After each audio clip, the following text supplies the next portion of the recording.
चुंबकत्व ये एक ऐसी अनदेखी ताकत है जो हमारे फ्रिज पर छोटे छोटे नोट्स चिपकाने से लेकर हमारे पूरे ग्रह को स्पेस के खतरनाक रेडिएशन से बचाने तक सब कुछ करती है।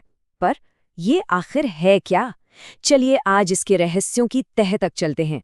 तो चलिए एक बहुत ही आम सवाल से शुरू करते हैं। हम सबने देखा है एक चुंबक लोहे के फ्रिज से तो फौरन चिपक जाता है, लेकिन वही चुंबक तांबे के सिक्के को कुछ नहीं करता। ऐसा क्यों? आखिर हैं तो दोनों ही धातु, है ना? देखिए, इसका जवाब हमें इन चीजों की सतह पर नहीं मिलेगा। इसके लिए हमें इनके अंदर झांकना होगा, बहुत अंदर, इनके परमाणुओं के दिल में।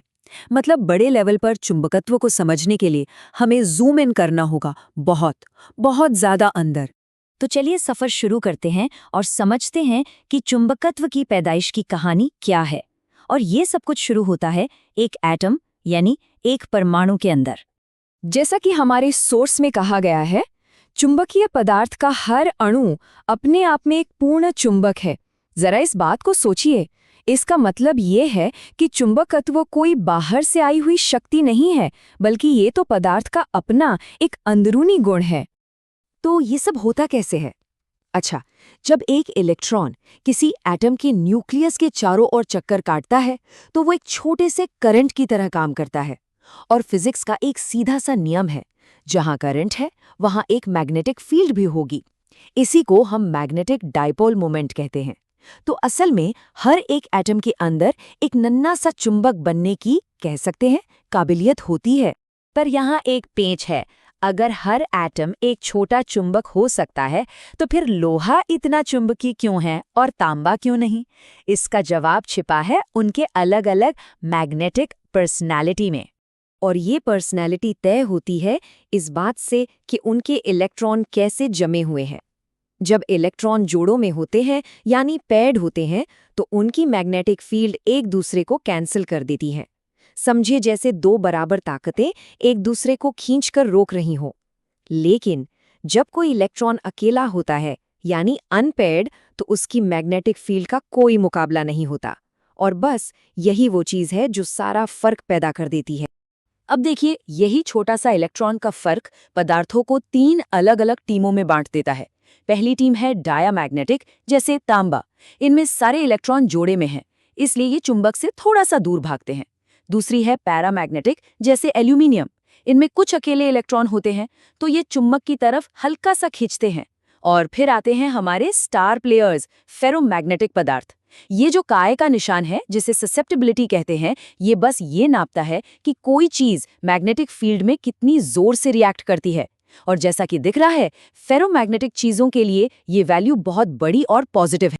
फेरोमैग्नेटिक चीज़ों जैसे लोहे की असली सुपर पावर होती है डोमेन। इन्हें आप छोटे छोटे मोहल्लों की तरह समझ सकते हैं, जहां अरबों एटॉमिक चुंबक पहले से ही एक ही दिशा में देख रहे हैं। ये एक डिसिप्लिन्ड आर्मी की तरह है, जो एक साथ काम करने के लिए हमेशा तैयार रहती है।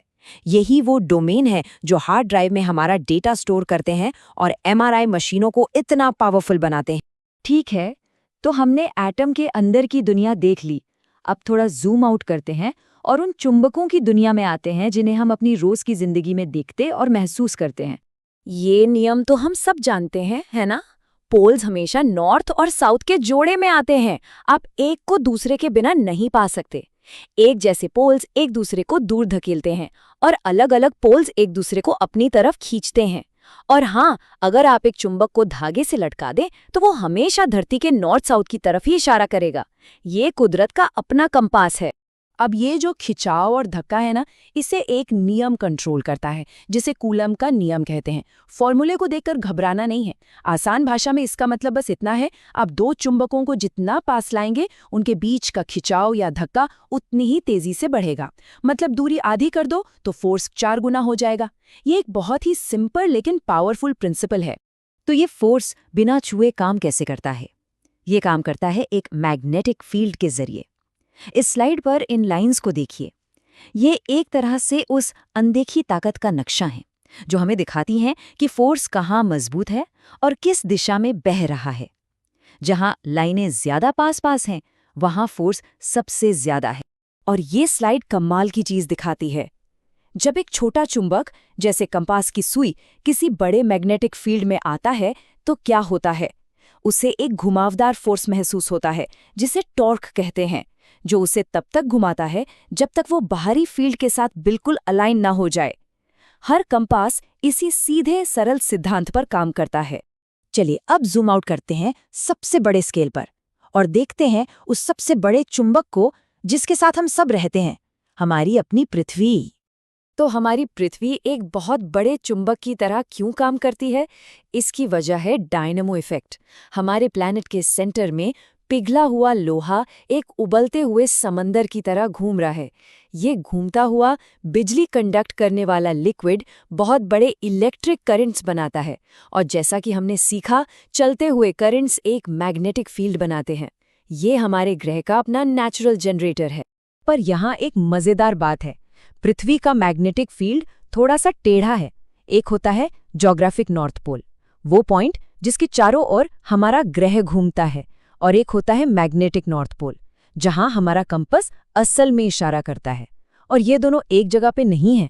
इन दोनों के बीच के एंगल को ही मैग्नेटिक डिक्लिनेशन कहा जाता है। और एक और एंगल भी है जिसे एंगल ऑफ डिप कहते हैं।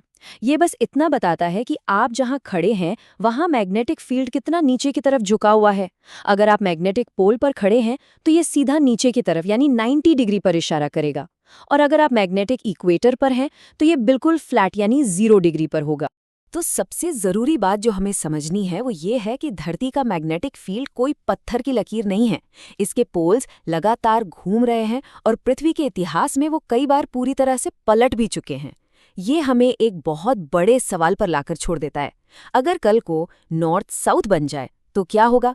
ये एक ऐसा ख्याल है जो हमें याद दिलाता है कि ये अनदेखी ताकत हमारे ग्रह के लिए कितनी जरूरी है।